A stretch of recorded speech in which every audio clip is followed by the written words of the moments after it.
Greetings, and are all very welcome to our macabre stories space.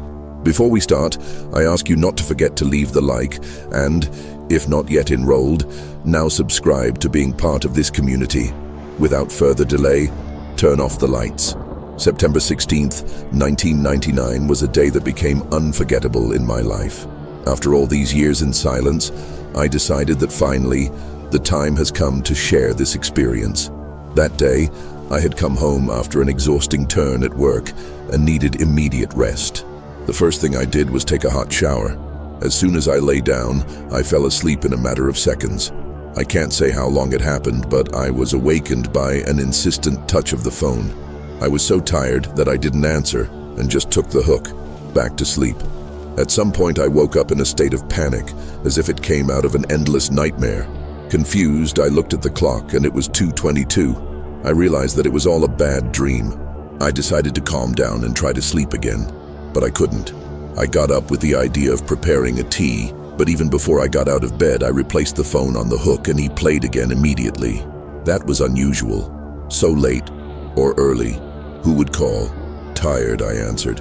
On the other side, there was no one, just a disturbing silence. With the adrenaline on the rise, I went to take my tea and, during these moments, I remembered the nightmare I had just had. I was in my workplace, a forensic institute, almost ending my time, when 3 girls arrived so that I would perform tests and procedures.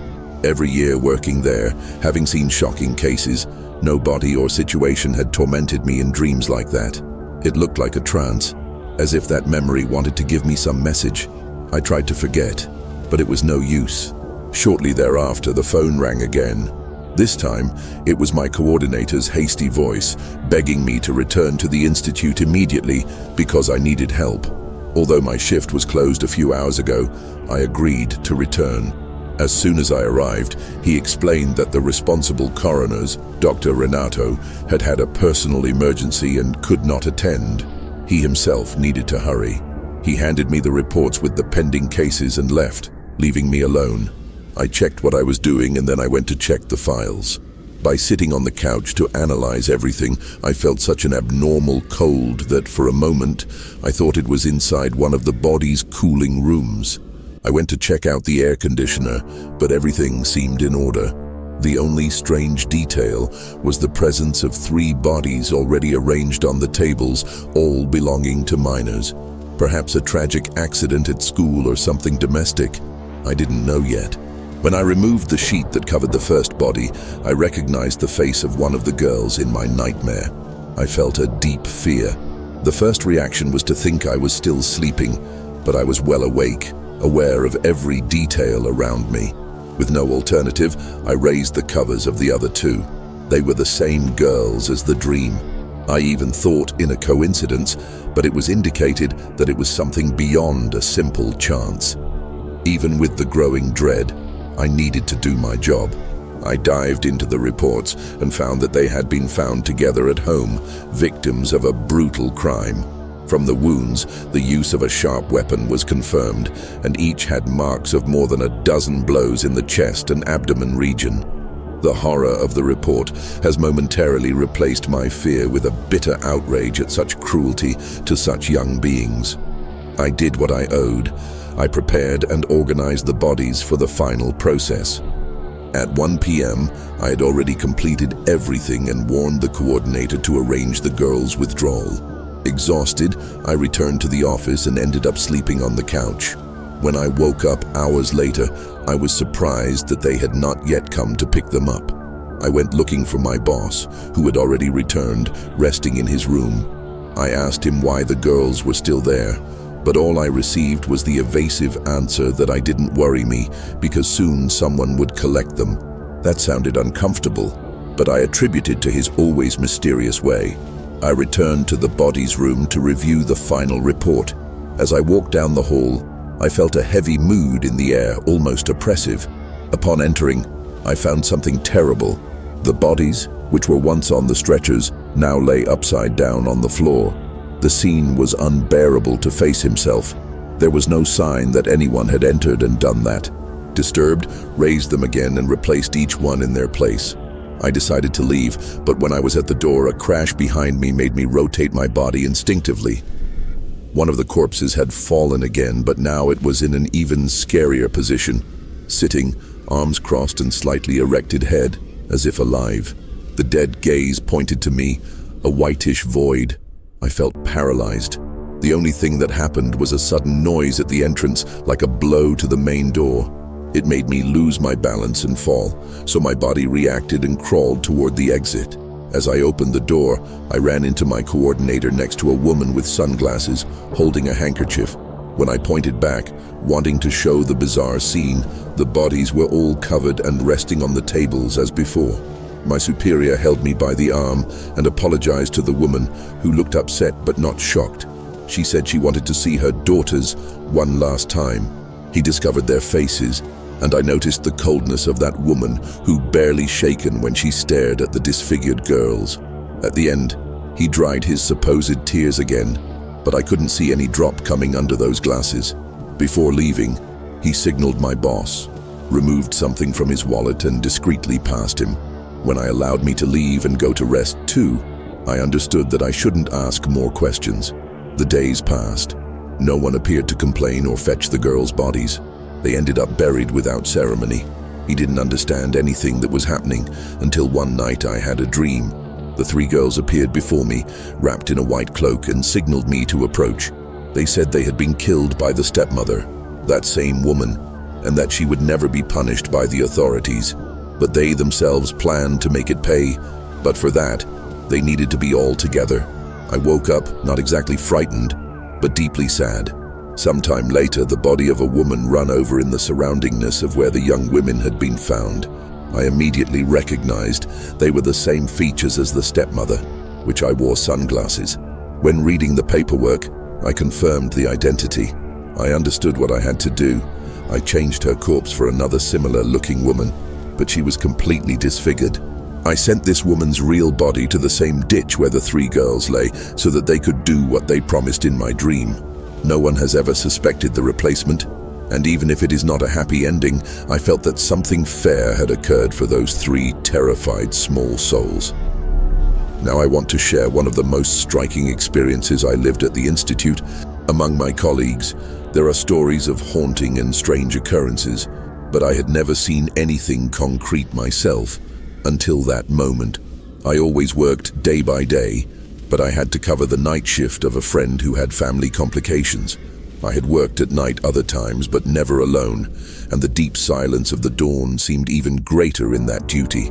It was around 3 a.m., and I sterilized the instruments, about to end my shift. The only sound was that of water and disinfectant. Suddenly I heard a thud in the area where the unidentified bodies are. I was distressed, but I went to check. Upon entering, I saw that the arm of a young woman who was there had moved by gases that sometimes accumulate, which can generate post-mortem spasms. Despite knowing that it is possible, seeing that is never pleasant. I replaced your arm in the correct position and returned. Shortly thereafter, the same noise came up, but much higher. I was already nervous, so the courage to check again almost lacking.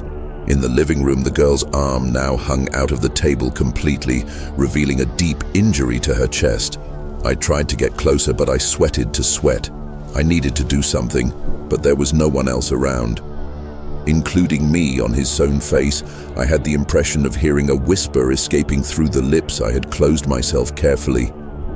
I closed my eyes and backed down, remembering that there was a guard up there. He was also terrified to hear what happened. I stayed in his sector until dawn. After that, I never agreed to exchange my working hours to the night shift. My other teammate would rather work at night. It said it was quieter and that it relieved the stress of dealing with so many bodies. He smoked a lot, especially to distract himself and forget the heavy routine.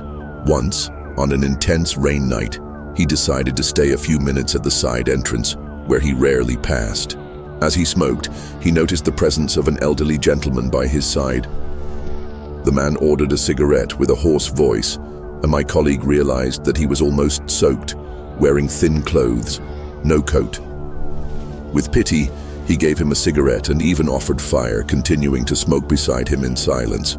When he finished, he waved to say goodbye, but did not see the Lord anymore. Strange. It was then that he entered the card and followed the work sector. At the first table was the body of a pale gentleman with deep, dark circles. And to his surprise, he was the same man who had ordered the cigarette minutes before. He had no doubt, because that expression of marked sadness was unmistakable. From that day, my colleague definitely dropped the cigarette. During the pandemic, everything became quieter in our building. Many people went straight to cremation without passing through my wing.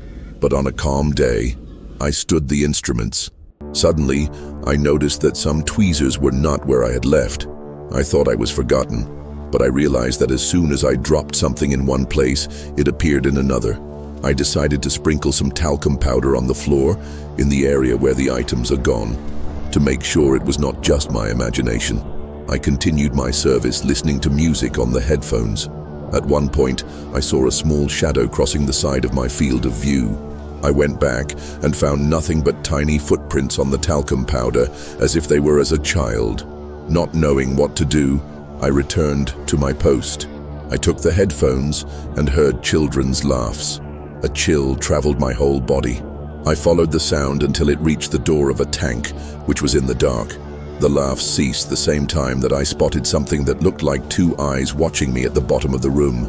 I closed mine and slowly returned to the lit corridor with my heart fired. I just wanted to get my things and go, but I couldn't find my keys. Deep down, I knew where they could be. In the warehouse. I was there. Still, that's when Donna Dulce appeared, the cleaning employee. She looked at me and said naturally that they were the children playing and would not hurt anyone. I was confused, but she pulled me by the hand and went to the dark deposit. She spoke in a firm voice, "Leave the doctor alone, or no gift to you tomorrow." I heard a sigh, and my keys just came up, thrown in front of me. Without reaction, I just got them, thanked them, or I think I thanked, and left that place. The next day, I asked for immediate removal. I didn't want to know more details about who the kids were wandered there. In another case, we all worked in teams, and we had the habit of preaching pieces in the novices. Once a newly hired boy arrived acting as if he knew everything. In the first chance, I planned to scare you. It was around 3 a.m., and we were just both of us. I pretended to have coffee and asked him to be aware of any emergency. I left the side door and went around to enter a dark pantry in front of the main room. From there, I started making strange noises with the brooms and recorded everything on my cell phone.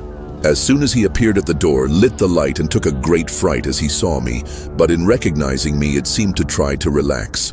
Until suddenly he was pale, dropped the object he held and passed out on the spot. I ran to help him and took him to one of the stretchers.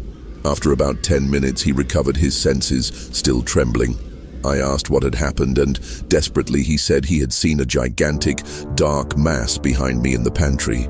To confirm, we went to the security room to check the cameras, and there was a black, huge form, as if sucking the light around him.